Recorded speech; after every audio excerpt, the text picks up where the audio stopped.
ummanni keenya waan beekuu qabu sirna federaalizimii kana dura Oromoo wanti jedhamu hin jiru jechuudha. Ethnic federalizimii sabootaa fi sablammootaa kanatu Oromoo fi Oromiyaa waan jedhamu kana mirkaneesse jechuudha.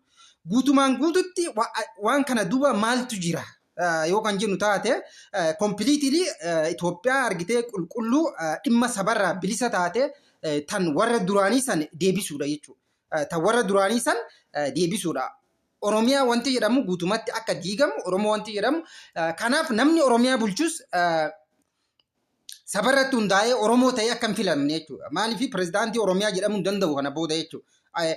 Ammatti proposaalli jalqabaa kun kan maqaa godinaalee jijjiiru kan maqaa godinaalee caasifama guutumatti jijjiiru haa ta'u malee gara fuulduratti naannolee wanti jedhamu ni dhabama jechuudha. Abbaan barbaade Oromiyaa bulchuu danda'a. Abbaan barbaade godina Arsii bulchuu danda'a. Maaliif godinni Arsii godina kibba baati malee godina Arsiitii miti jechuudha. Wallagga godina lixaa jedhama malee godina argitee Wallaggaati miti. Jimmi argitee godina kibba lixaa jedhama malee godina Jimmaati miti jechuudha. Abbaan barbaade achirratti hoogganuu danda'a, bulchuu danda'a. Mirgi abbaa biyyummaa dhalattoota saba sanii saba Oromoo guutumaan guututti jiraachuu hin danda'u jechuudha.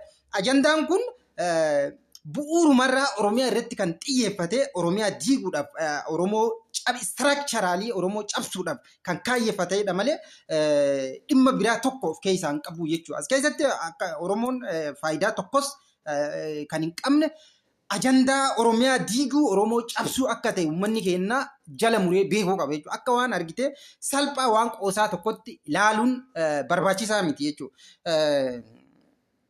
Itoophiyaa qulqullittii kalee argitee tan Minilik Hayila Sillaasee san deebisuudha. Even tan dargiitii miti jechuudha.